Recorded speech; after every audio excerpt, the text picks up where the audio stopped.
Bonsoir. Bonsoir à tous et bonsoir à vous, Monsieur Jean-Christian Petit-Fils, de nous rejoindre aujourd'hui pour présenter votre livre, qui est un des événements de cette rentrée littéraire. Et dans le secteur religieux, c'est tout simplement la meilleure vente. C'est un ouvrage qui a tout de suite reçu l'accueil du public de la plus belle des manières. Il s'agit donc du livre que vous avez consacré au Saint-Suaire de Turin, le Saint-Suaire de Turin, témoin de la passion de Jésus-Christ, aux éditions Talendier. Alors, c'est peu de dire que c'est peut-être l'œuvre d'une vie quand même, peut-être pas tout à fait, mais quand même, c'est un objet de passion.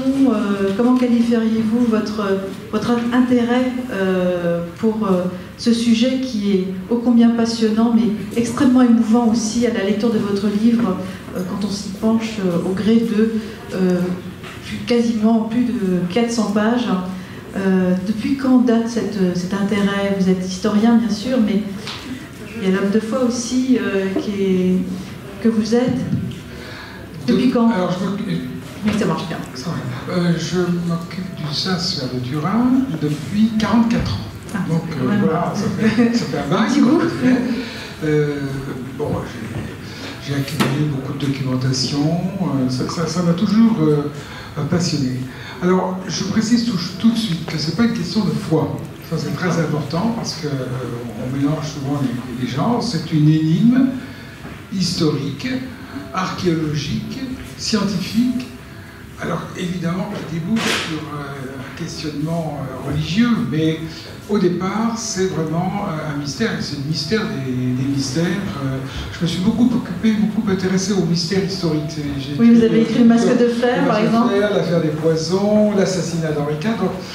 Et puis j'ai dirigé un ouvrage collectif, 2 ouvrages collectifs sur les énigmes de l'histoire en France et dans le monde. C'est le détective qui s'est exprimé. Oui, voilà, peut-être dans le sillage d'Américo ou d'autres historiens. Donc c'est pas une question de foi, mais évidemment, si on croit à l'authenticité, ce dont je suis absolument persuadé, ça interpelle la foi, ça pose un problème, ça nous conduit très loin en fait. Oui.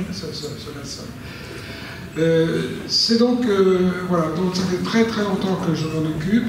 Et j'en avais déjà traité, j'ai déjà traité de ce sujet dans mon livre sur Jésus, ma grande biographie qui est parue en 2011, et puis dans le dictionnaire amoureux de Jésus, dans la collection des dictionnaires amoureux de chez Plon. J'ai utilisé le Saint-Suaire, persuadé et convaincu absolument de son authenticité, comme un document pour décrire la passion dans ses ouvrages. Voilà, donc après, qu'est-ce qu'on peut dire du linceul? Alors, il faut bien préciser tout de suite une chose, c'est que ce qu'on appelle le Saint-Suaire de Turin, c'est pas à proprement parler un suaire, c'est un linceul, un grand linge de 4 mètres 43, 42 de long sur 1 mètre 13 de large, qui présente la double face ventrale et dorsale d'un homme mort, flagellé, torturé, qui a tous les signes de la passion. C'est-à-dire le coup de lance, la couronne d'épines, les traces de la couronne d'épines, des marques dans le dos d'un portement de la croix, ou au moins de la partie supérieure de la croix, ce qu'on appelle le patibulum.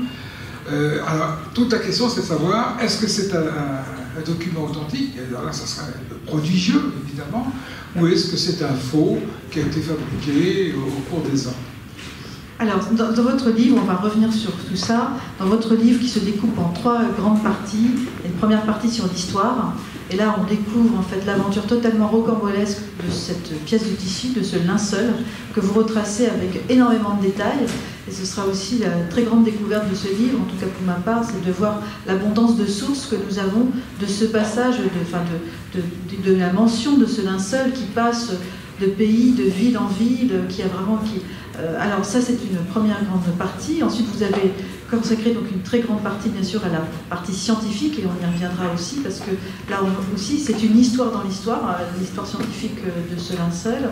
Et puis donc, il y a la partie, effectivement, de la foi et des textes, des écritures. Mais au préalable, c'est sûr que quand on se penche, et c'est commencer le récit du linceul, la partie historique, on se penche sur les écrits de l'Évangile. Effectivement, notamment dans Saint Jean, il est mentionné, et c'est ça qui est incroyable, et la première émotion vient de cette description extrêmement précise du linge que vous nous invitez à découvrir de façon très précise dans votre livre.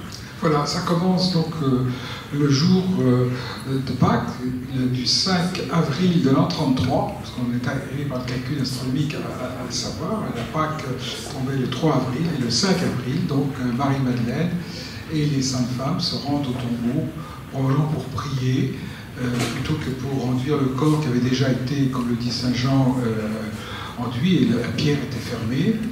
Et puis, elle découvre que la pierre a été roulée, déplacée plus exactement, et elle voit que le tombeau est vide. Et donc, elle court avertir Pierre et Jean, le disciple bien-aimé, donc l'auteur du 4e évangile, témoin oculaire, qui tous deux partent au tombeau, montent donc, ça se dirige vers le Golgotha, et puis tout à côté, il y a ce tombeau.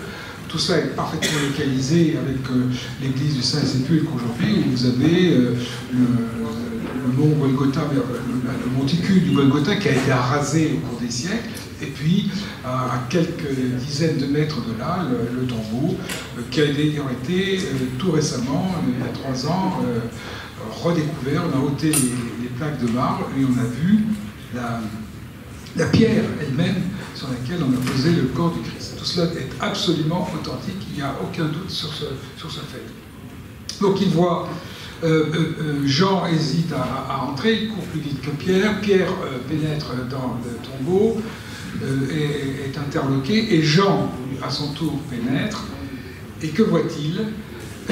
Les linges, ce qu'il appelle autonia, c'est-à-dire le suaire ou le linceul affaissé. Et puis, ajoute Jean, le suaire qui avait été sur la tête de Jésus, roulé à part, au même endroit où il se trouvait au moment de la mise au tombeau. Alors le suaire correspond très exactement à une autre relique qui s'appelle le suaire d'Oviedo. C'est le suaire d'Oviedo qui est conservé dans la cathédrale d'Oviedo, dans les Asturies, en Espagne. Et c'est un linge de 80 cm sur 50 cm de long sur 50 cm de large, donc c'est beaucoup plus petit que le linceul, qui ne présente pas d'image, mais des taches de sang, plusieurs taches de sang, avec des écoulements différents selon les études très précises des médecins américains et espagnols qui ont étudié cette relique. Et le fait extraordinaire, c'est que les taches de sang du suaire d'Oviedo se recoupent avec les taches de sang du visage de Jésus. Pourquoi? Du visage de Jésus sur le linceul. Pourquoi? Parce que ce suaire d'Oviedo a été mis sur le visage de Jésus au moment de sa mort. On voit même les traces des petits trous d'épingle qui ont permis d'accrocher à sa chevelure ce linge. Ce n'est pas une mentonnière. Jésus n'a pas eu une mentonnière, puisque la rigidité cadavérique a tout de suite fait son effet du fait de la crucifixion. Et donc, il n'y avait pas besoin de mentonnière. En revanche, les Juifs qui ont horreur du visage de la mort avaient l'habitude de mettre un linge d'enrouler un linge sur la tête des morts. Donc ce linge, conservé à Oviedo, présente les mêmes taches de sang que le linceul et le même groupe sanguin, qui est un groupe très rare, c'est le groupe AB, 4% de la population mondiale. Il en va de même d'ailleurs d'une troisième relique, qui est extrêmement intéressante et conservée pas très loin d'ici, à Argenteuil, qui est la tunique d'Argenteuil, où là aussi on retrouve des taches identiques avec un groupe sanguin AB. Donc alors que voit Jean? Jean, il voit le linge affaissé et puis le suaire roulé à part dans sa croix. Toute petite niche, pas très grande, c'était la tombe de Joseph d'Arimathie. Joseph d'Arimathie, qui était un disciple secret avec Nicodème, membre du Sanhédrin, mais qui avait suivi l'enseignement de Jésus quand il était notamment à Jérusalem. Alors, ce Jean de l'évangéliste, on voit le corps, et il va avoir cette phrase extraordinaire, il vit et il crut. Qu'est-ce qu'il a vu? Il a vu les linges aplatis, non défaites, comme si le corps avait disparu de l'intérieur. Et le simple fait de contempler ce linge aplati sur la banquette de Pierre l'a convaincu de la résurrection de Jésus. Et il dit jusque-là, on ne savait pas encore que le Christ devait ressusciter, en tout cas ressusciter de cette façon. C'est corps et âme, il disparaît corps et âme, c'est pas simplement... on pourrait dire Jésus vit dans notre cœur, il est mort, mais peu importe. Vous savez, on avait posé une question à Jean Guiton, donc le philosophe. Si on retrouvait les ossements de Jésus, est-ce que vous croiriez en la résurrection? Alors beaucoup même de chrétiens diront, ben oui, il vit dans notre cœur, mais peu importe, c'est reste. Et Jean Guiton a répondu dans une parfaite orthodoxie chrétienne, non, je ne croirais pas, si on me prouvait absolument que c'était les restes de Jésus. Parce que Jésus est ressuscité, corps et âme, c'est le fondement même de la foi chrétienne, ça ne peut pas être discuté. Donc Jean a vu cela, et il a tout de suite compris, avant même les apparitions qui vont se dérouler pendant plusieurs jours, jusqu'à la Pentecôte. Alors, que devient ce linge? On peut considérer, les 4 évangiles parlent du linceul. On peut considérer que, en dépit de l'horreur qu'éprouvent les Juifs à l'égard de tout ce qui a touché à la mort, du sang, du principe de la vie pour les Juifs, eh bien, les premiers chrétiens ont conservé précieusement ces reliques. La couronne d'épines, probablement, on n'a pas de certitude historique sur la couronne d'épines de Notre-Dame, mais ils ont conservé la tunique, les sandales qui ont été examinées récemment, qui se trouvent en Allemagne, à Prum, les sandales du Christ, etc. Qu'est-ce que ce linceul est devenu dans les premières années, et même dans les premiers siècles, on ne sait pas trop. Parce qu'en fait, vous dites effectivement qu'il y a quand même un trou. Il y a un trou historique, voilà. De 4 siècles à peu près.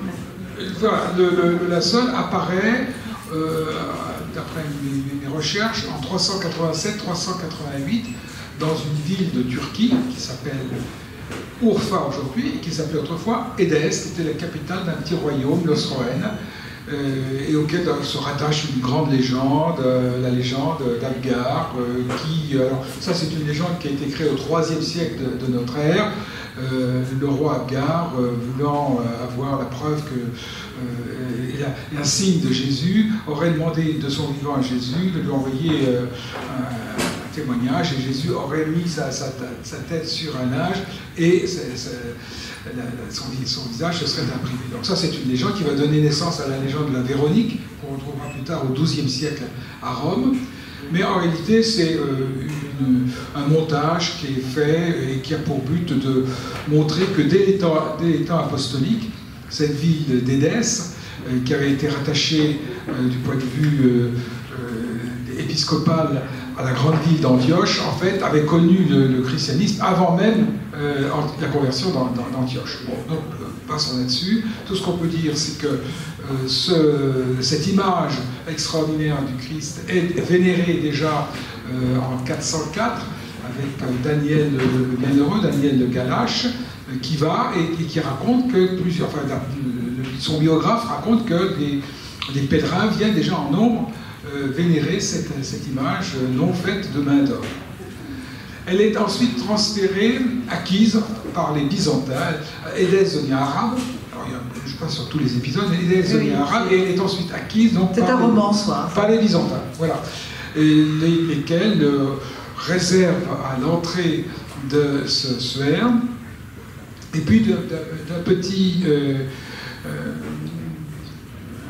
drap qui reproduit le visage de Jésus et qu'on a offert à la vénération déjà habitant à Édesse aux pèlerins pour ne pas montrer le linge ensanglanté, un petit carré qu'on appelle des mandilions et qui représente alors Jésus le visage ouvert avec toutes les caractéristiques que nous connaissons aujourd'hui.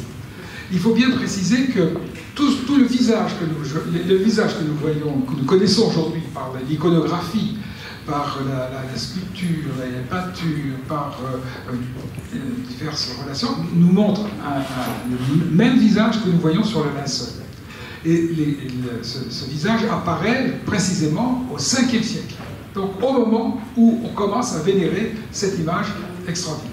Alors, et là, donc, on a un grand chercheur, un savant, français, Paul Vignon, biologiste, qui était enseignant à la Cato, qui a démontré qu'il y avait 15 signes sur le visage du Christ qu'on pouvait déceler dans la peinture et dans l'iconographie, ce qu'on appelle aujourd'hui les signes de Vignon. Donc, dès le 5e siècle, eh bien, il y a une identité entre l'image que nous présente aujourd'hui le linceul et puis l'iconographie générale, les pièces de Justinien, les icônes du mont Sinaï, avec parfois on pourrait quasiment superposer ces images et c'est absolument parfait.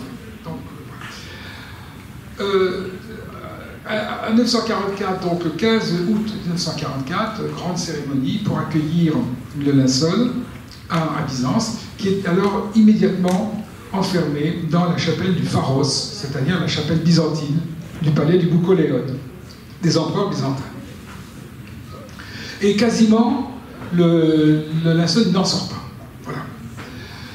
Après, alors il y a eu des controverses entre historiens, car on a trouvé un récit au moment du sac de Constantinople. Vous savez qu'au moment de la 4e croisade, les croisés, d'accord et de mèche avec les Vénitiens, n'ont pas été libérés du tombeau du Christ au début du XIIIe siècle, mais ont saccagé complètement cette ville pieuse et sainte, mais évidemment d'un christianisme oriental, qui était Constantinople.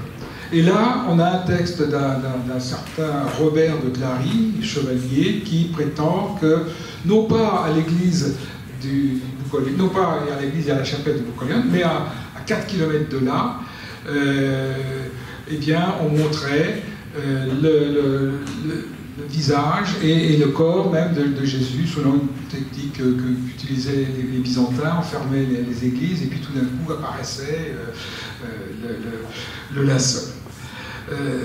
En fait, c'est probablement un faux. Quand on montrait, on pouvait en voir énormément. J'ai lu pour éliminer l'effet de trame, parce que quand on regarde un âge comme ça, on peut lire un peu tout. C'est comme les tests Rorschach ou les trolls, on voit tout ce qu'on veut. Là, en éliminant ces effets de trame, il a vu des écritures, des inscriptions. D'un côté du visage, Nazarenos, avec 2 N d'écriture très ancienne, le nazarénien. En bas, sous la barbe. C'est une barbe bifide parce qu'on a arraché la barbe de Jésus au moment des sévices chez le grand prêtre. On voit qu'il avait une barbe ronde et on le représente toujours sous cette barbe bifide, mais elle figure sur le linceul, on le voit très clairement. C'était pas la barbe qu'on portait. Jésus, il viendrait probablement de Jésus, Jésus. Et puis, à côté de Nazarenos, on voit, il y a d'autres inscriptions, je ne vais pas m'étendre, mais une inscription en latin, Innech, une abréviation. Tout ça, Marion appelle ça des fantômes d'écriture, parce qu'on ne voit même pas les traces de l'écriture. Ce serait de l'encre, enfin en tout cas, c'est un pigment. C'est un pigment, mais l'encre a disparu. Innech, et qu'on interprète comme les restes de la sentence de condamnation à mort, écrite probablement par l'huissier, au moment de la mise au tombeau.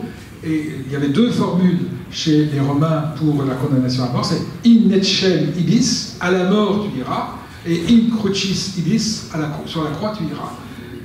Jésus a bénéficié, si je puis dire, de cette première in etchem ibis, à la mort tu iras, mais on n'en voit qu'un morceau sur la. Et puis, dernière chose, en 1978, le révérend Père Filas, un Américain, dont tout le monde s'est beaucoup moqué à ce moment-là, a dit « Je vois sur la paupière droite, je vois une pièce de monnaie, une petite pièce de monnaie, et cette pièce de monnaie, eh bien, je l'identifie parce qu'on voit des inscriptions tout petits avec une houlette d'astrologue. Je l'identifie à une piécette frappée du temps de Ponce Pilate entre l'an 29 et l'an 31.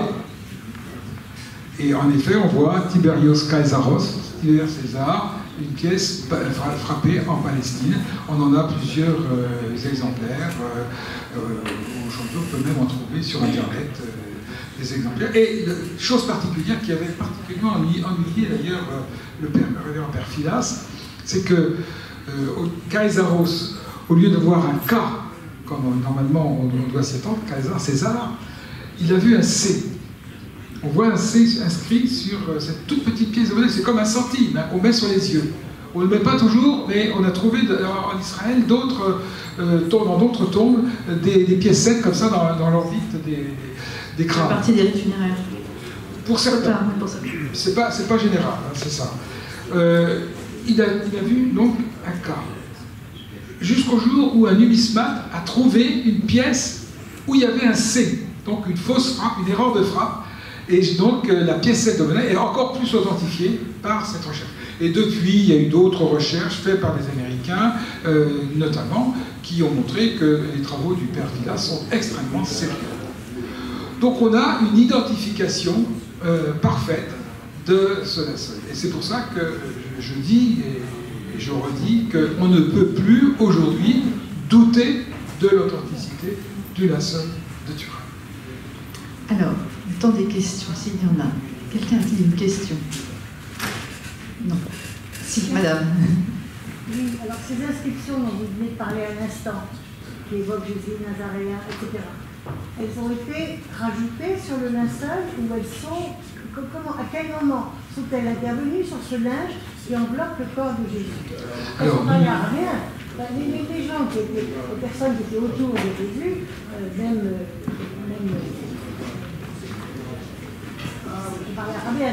on parlait araméen, on parlait grec aussi. Oui, on parlait grec. Donc, c'est possible qu'il y ait eu des inscriptions grecques sur la salle. Moi, je n'en doute pas. Des inscriptions romaines aussi. Certains ont cru voir des inscriptions araméennes aussi sur le front.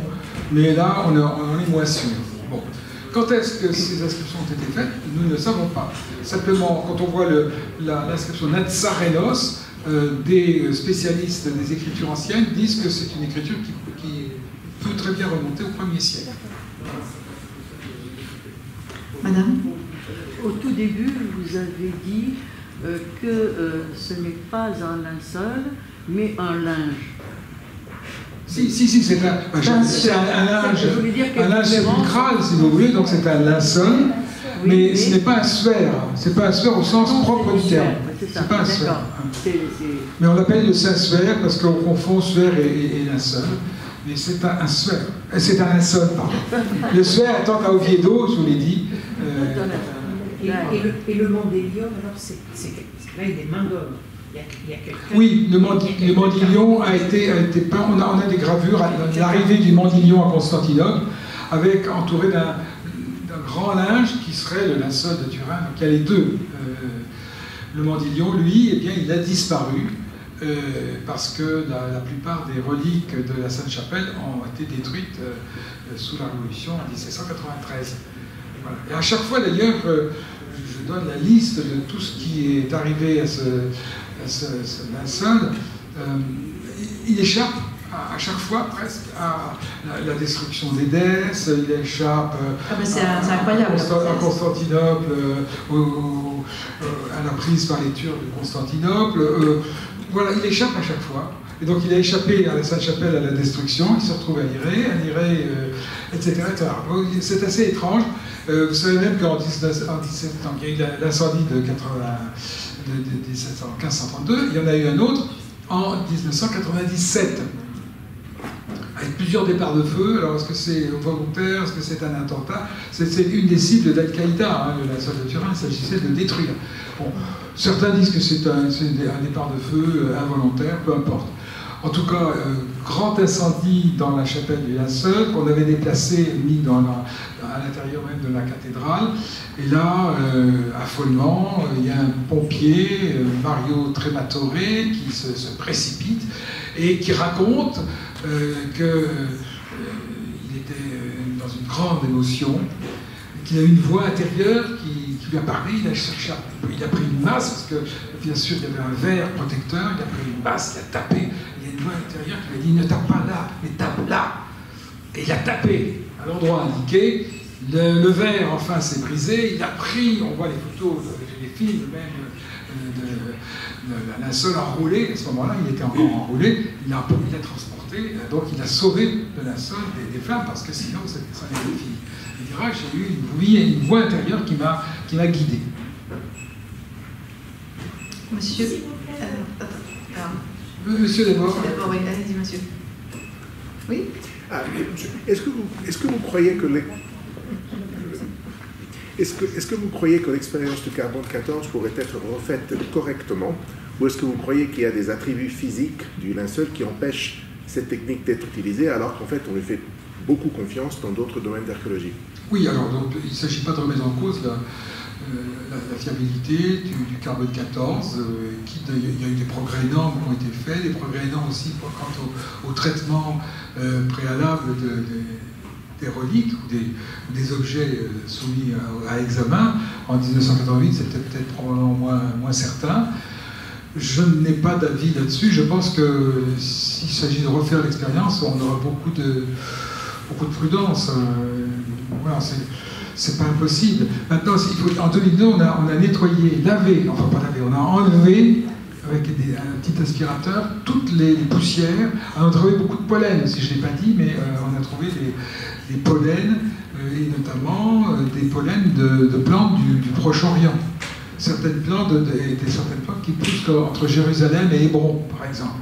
Là aussi, c'est un élément à verser au dossier. Et même le professeur Avinoam Danim de l'université hébraïque de Jérusalem, qui est un juif, qui n'est pas chrétien, a vu sur le linceul des fleurs, des traces de fleurs, dont une fleur qui a disparu depuis le 8e siècle, et une autre qui, dit-il, ne s'ouvre que le matin à partir de 10h du matin et se ferme vers 5h du soir. Donc, comme elle était à moitié ouverte, il a dit on arrive presque à dater l'heure du supplice de Jésus. Alors, bon, on va peut-être un peu loin, je ne sais pas. En tout cas, pour l'expérience, je ne pense pas qu'on refera dans l'immédiat, en tout cas, une expérience à partir de cela. Mais s'il s'agit d'une zone rabaudée, comme on a nettoyé aussi beaucoup le linceul, on pourrait peut-être à certains endroits reprendre des fils. Mais je crois qu'on a été un peu échaudé par cet échec. Il y a une autre question, oui. Monsieur, et puis madame. Oui. Monsieur. Ma question, je voulais savoir comment ils ont récupéré linceul au moment quand le Christ a été crucifié et qu'il était mis au tombeau. Comment ils ont réussi, c'est-à-dire parce qu'il était enroulé, comment il a été ensuite déroulé, c'est-à-dire on a retiré ce linceul de son corps. Comment on a réussi à lui retirer ça et pour qu'il reste comme un souvenir, comme un linceul qui reste. Donc il était à plat, il était vu à plat. Donc on l'a plié, et puis un chrétien, on a dit que c'était la Vierge qui l'avait hérité, d'autres ont dit que c'était Saint-Pierre, enfin il y a des différentes versions. Mais donc on l'a gardé, et bien sûr, tous les disciples qui ont été au tombeau, qui sont montés au tombeau, ont gardé bien sûr cela. Ils ont gardé aussi le suaire d'Oviedo, qui se trouve, alors lui qui a connu un autre itinéraire, mais qui avait aussi des pollens du Proche-Orient dans sa texture. Madame? Oui, il me semble, je ne sais pas les noms, mais les derniers résultats qui ont été donnés par l'équivalent du CNRS italien, oui. C'est pas avec la technique du carbone 14 que ça va être une nouvelle chose? Oui, c'est ça, c'est un rayon X à grand espace. Alors ça, je ne connais pas bien les techniques, mais enfin, ça a été fait par une équipe très sérieuse, Liberato De Caro, qui a publié ça dans une revue scientifique. C'est plus le carbone 14. C'est pas le carbone 14, non. Même chose pour le professeur Fanti, auparavant, il avait utilisé une autre technique, c'est de la torsion du lin. Le lin se dégrade et il y a des techniques de torsion. Enfin, la torsion du lin diffère selon les âges. Voilà. Et là, Fanti et Liberato De Caro ont travaillé ensemble et sont arrivés à ce résultat avec une technique donc, de rayon X à grand angle. Moi, je ne sais pas ce que c'est que le rayon X à grand angle, mais il y a peut-être quelqu'un qui peut nous l'expliquer. Je ne suis pas un spécialiste de ces questions. Mais voilà, donc on a là c'est deux éléments qui contredisent complètement cette expérience du carbone 14. Alors vous dites en conclusion, en fait, à la fin de votre livre, que cette image, après tout ce que nous avons dit, ce que vous dites dans ce livre, ce qu'on vient d'évoquer, en fait, cette image elle-même reste une énigme encore, parce qu'on ne sait pas, aujourd'hui on ne pourrait pas reproduire. Non.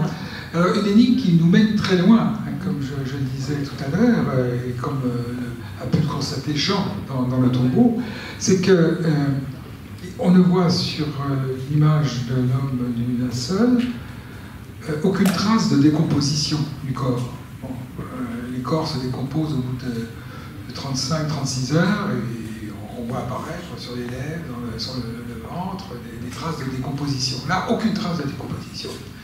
Et surtout, aucune trace d'arrachement des plaies de sang. Il y en a très nombreuses, 120 coups de fouet. Le sang des clous aux pieds, aux mains, aucune trace d'arrachement des caillots de sang. Mystère. Eh bien, je vous ai... Ah, monsieur, une dernière question et après. Oui, ce qui m'intéresse beaucoup aussi autour du linceul, c'est la façon dont les gens le regardent dans la croyance ou dans l'incroyance. Et est-ce que vous ne pensez pas finalement que le linceul était mieux protégé par une incroyance généralisée en son authenticité qu'il le sera peut-être maintenant par une croyance généralisée en son authenticité? Parce que j'ai été à Turin, cet été, c'est extrêmement modeste en fait la façon dont il est exposé. Ah ben c'est pas, vous ne voyez pas le linceul. Oui, on voit la pâte. Oui, puis vous voyez une reproduction. Voilà. Ouais.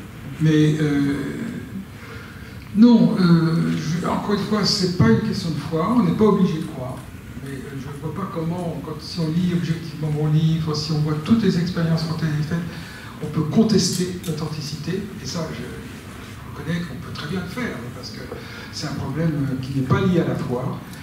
Le problème, c'est que pour ceux qui sont incroyants, c'est plus gênant pour ceux qui sont incroyants que pour ceux qui sont croyants. Voilà.